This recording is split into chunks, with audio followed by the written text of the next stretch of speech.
Para bakal calon kepala daerah hari ini menjalani tes kesehatan sebagai rangkaian syarat untuk menjadi peserta pilkada.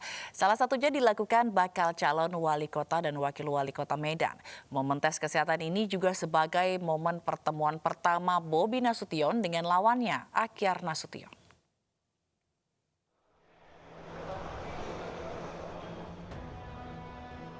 Dua bakal pasangan calon wali kota dan wakil wali kota Medan, Bobi Nasution, Aulia Rahman, dan Akhyar Nasution, Salman Al-Faris, menjalani tes kesehatan rohani atau tes psikologi di Hotel Santika Medan Selasa pagi. Tak hanya Bobi Akhyar, tes kesehatan juga diikuti 23 bakal pasangan calon pilkada se-Sumatera Utara. Sebelum mengikuti tes, Bobi Nasution sempat bertemu dengan lawannya Akhyar Nasution dan sempat berbincang selama 1 menit. Dalam pertemuan singkatnya, Bobi meminta izin kepada Akhyar yang dianggap sebagai seniornya agar proses pilkada Medan berjalan santun. Putra sulung Presiden Joko Widodo, Gibran Rakabuming Raka, dan pasangannya dalam pilkada Surakarta, Teguh Prakosa, juga mengikuti tes kesehatan di Rumah Sakit Umum Daerah Dr. Muar di Solo. Tes meliputi pemeriksaan jasmani, rohani, dan narkoba. Pemeriksaan ini akan dilaksanakan selama 2 hari. Tak hanya Gibran Teguh, pasangan bakal calon yang maju melalui jalur independen Bagio Wahyono dan Efek Suparjo juga menjalani tes kesehatan. Selain pilkada Surakarta, bakal calon kepala daerah dari 4 kabupaten kota lainnya di Jawa Tengah seperti Sukoharjo, Magelang, Wonogiri, dan Blora juga menjalani tes kesehatan. Para bakal calon pasangan menjalani swab test terlebih dulu untuk memastikan bebas dari COVID-19.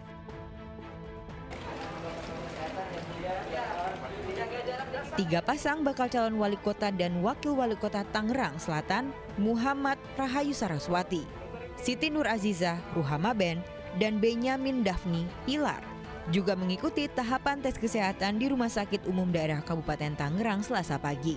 Tes kesehatan ketiga bakal calon kepala daerah ini didampingi 30 tim dokter. Hari ini ketiga bakal calon wali kota Tangerang Selatan mengikuti tes kesehatan jasmani, sedangkan keesokan harinya ketiganya akan menjalani tes psikologi dan narkotika dengan melibatkan 30 tim dokter. Nantinya tes kesehatan akan diserahkan ke KPU pada 12 September mendatang. Tim Liputan iNews melaporkan. 8 bakal calon kepala daerah di Kalimantan Selatan yang maju di Pilkada 2020 positif COVID-19. Sementara itu, salah seorang bakal calon Bupati Muna, Sulawesi Tenggara tidak mengikuti tes kesehatan karena terpapar COVID-19.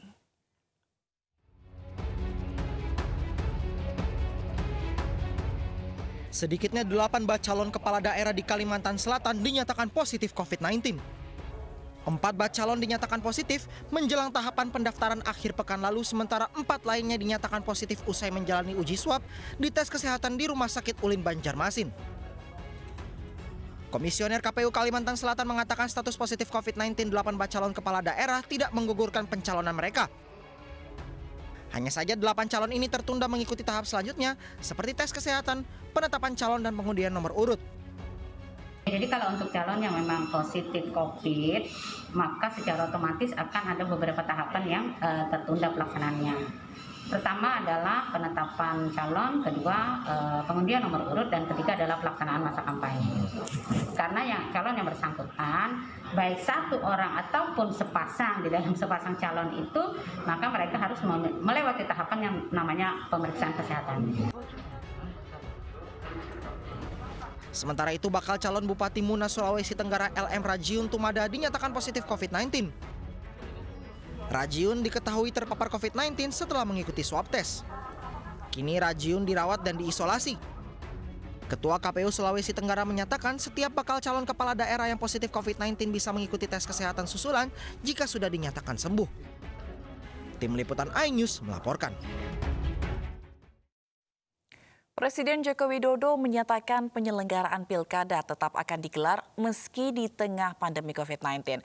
Namun Presiden menegaskan bahwa protokol kesehatan harus dilaksanakan dengan ketat.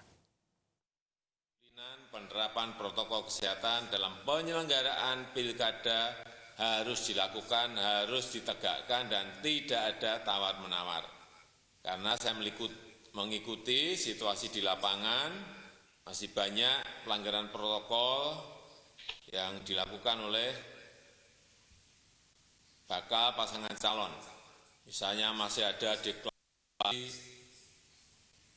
bakal pasangan calon pilkada yang menggelar konser yang dihadiri oleh ribuan dan mengundang kerumunan, menghadirkan hal seperti ini saya kira harus menjadi perhatian kita.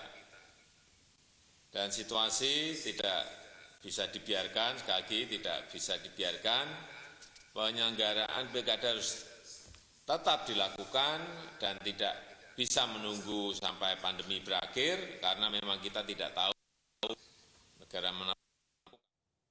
Tahapan pilkada serentak dikhawatirkan jadi klaster baru COVID-19 karena adanya sejumlah bakal calon peserta yang melanggar protokol kesehatan. Sanksi pelanggaran pilkada di tengah pandemi pun akan dievaluasi.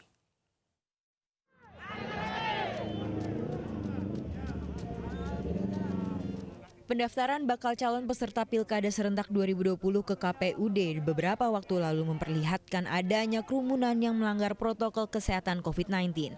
Masa beramai-ramai mengantarkan jagoan mereka untuk mendaftar, padahal imbauan tidak berkerumun dan mengumpulkan massa telah disampaikan karena Pilkada tahun ini digelar di tengah pandemi.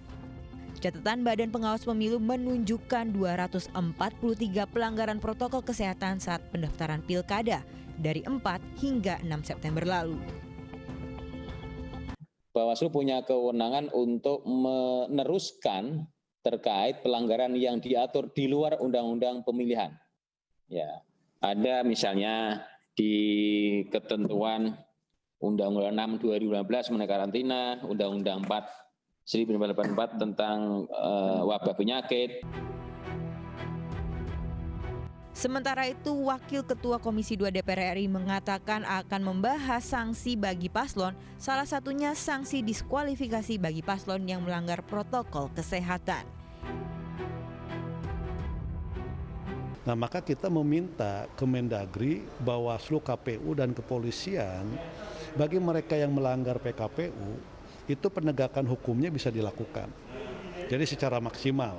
Jadi kalau memang ada arak-arakan ya dibubarkan. Tidak boleh masuk. Yang kedua, bagi mereka yang melanggar itu juga diberikan sanksi yang tegas. Nah, kita akan bicarakan nanti sanksinya seperti apa, bahkan mungkin kalau perlu sampai ke diskualifikasi kalau mereka melanggar berkali-kali, karena memang itu menjadi syarat mutlak. Hingga kini tercatat ada 37 calon kepala daerah yang positif COVID-19. Dikhawatirkan dengan adanya kerumunan saat pengesahan, kampanye hingga pemilihan karena pilkada ini dapat menjadi klaster baru penyebaran COVID-19. Tim Liputan iNews melaporkan.